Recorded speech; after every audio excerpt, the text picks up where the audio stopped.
The aircraft, a Boeing 787, had just completed its final systems check. The weather was clear, visibility perfect.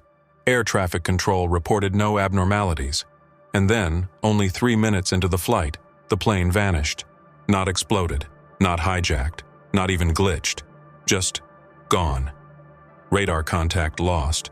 No emergency signal. No last words from the cockpit. It was as if the aircraft had slipped through the cracks of the sky itself.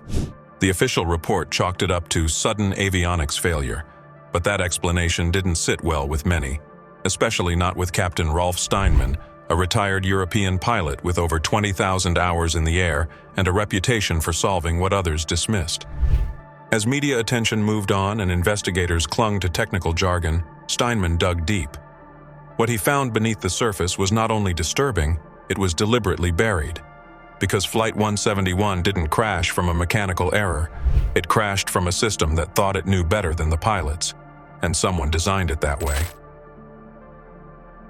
Captain Rolf began by analyzing the FDR and CVR data that had been quietly released weeks after the crash.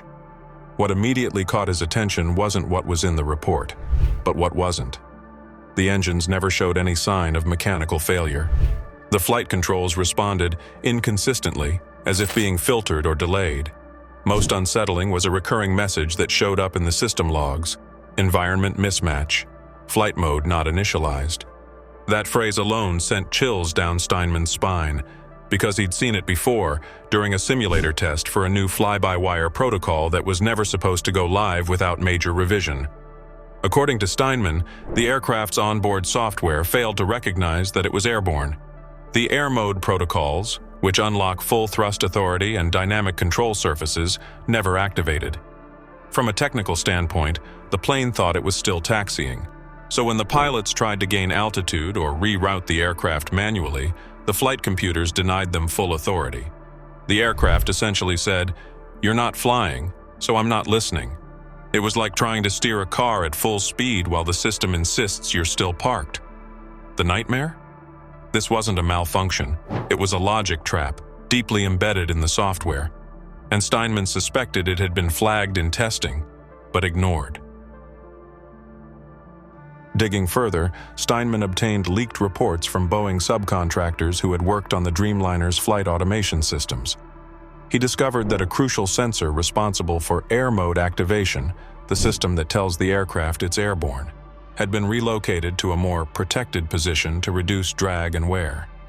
On paper, this made sense, but it also made the sensor vulnerable to false readings, especially during low-speed takeoffs or changes in runway texture. If the sensor failed to trip, the plane would never switch to airborne protocols, limiting engine thrust and overriding pilot commands. Worse still, there were internal memos, never meant for public release, that showed engineers questioning the redundancy of this design. One memo read, "What if we get a no-lift flag on rollout? Will the aircraft deny engine ramp?" That question, posed years before Flight 171, had never been answered publicly. But now, with the Dreamliner sitting at the bottom of the Mediterranean, the silence was deafening. To the world, this was a tragic anomaly. To Steinman, it was a predictable outcome of cutting corners and hiding complexity behind automation. The pilots did everything right. They followed the manual. But the manual was written for a plane that knew when it was in the air. Flight 171 never did.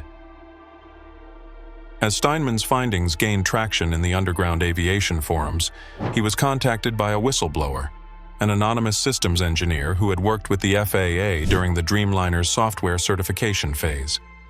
According to the source, Boeing had pushed for streamlined approval of updates to their flight mode logic under the umbrella of minor revisions, bypassing full-scale reevaluation. The software package responsible for Flight 171's flight profile was never tested under real-world edge cases, only ideal scenarios. Why? Because testing costs millions, and time is money. The FAA, facing pressure to approve upgrades quickly to maintain U.S. aerospace competitiveness, signed off with limited testing under simulated parameters. And when a few early reports came in from pilots describing momentary control lag during takeoff, similar to what Flight 171 experienced, they were brushed off as pilot error or transient sensor misreadings. There was no recall, no bulletin, no simulator revisions, just a quiet note to monitor for reoccurrence. What no one realized, or dared to admit, was that a chain of overlooked data points was forming a noose around Flight 171 long before it ever took off. And then came the most haunting detail. During the final 30 seconds of the cockpit voice recorder, Captain Rajiv Patil can be heard desperately attempting to override the aircraft's limitations. His co-pilot, First Officer Leela Sharma, repeatedly asks the system to unlock flight assist. Both pilots are fully alert, fully conscious, and fully powerless. In their final moments, they weren't confused. They were fighting against a machine that refused to give them back control. The black box recorded no panic, only grim determination. They knew something was wrong. They knew they had the skills to save the aircraft, but every action they took was blocked by a system designed to assume it was smarter than its pilots. And in the end, that assumption cost 241 lives. For Steinman, this was the ultimate tragedy. Not that the pilots failed, but that they were never truly allowed to fly. In a world racing toward fully autonomous aircraft, Flight 171 stands as a chilling warning. What happens when we trust machines more than the people trained to fly them? And more importantly, what else have they buried from us? Shortly after the official report was released, Steinman noticed something strange. Pages 147 through 153 of the full FDR logs, where the flight's final milliseconds should have been, were missing. Not redacted, not classified, just gone. The report made no mention of them, and yet, according to internal guidelines, those pages would contain the raw data from the aircraft's final input requests, including manual switch activations and override attempts.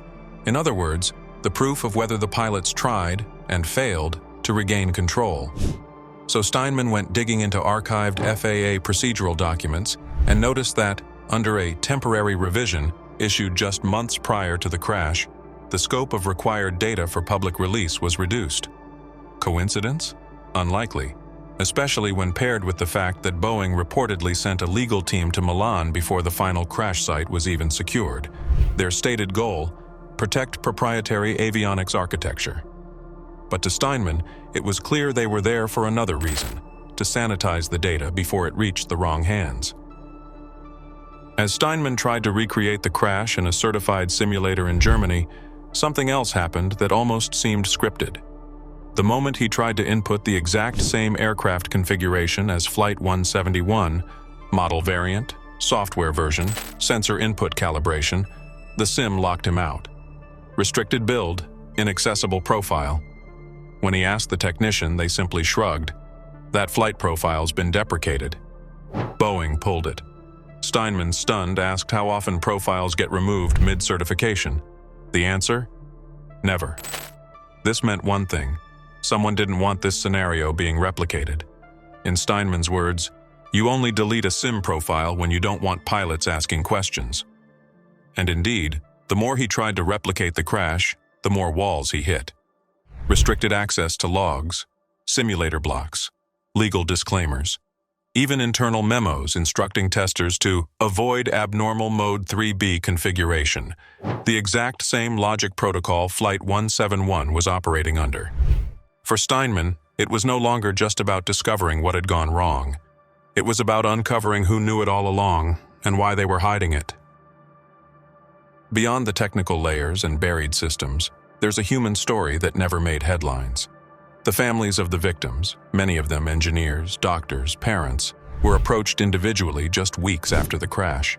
Each was offered a financial settlement, but within that offer was a clause: acceptance of Boeing's final explanation and agreement not to pursue independent investigations. At least a dozen families declined. And then, strangely, their communication with investigators suddenly ceased.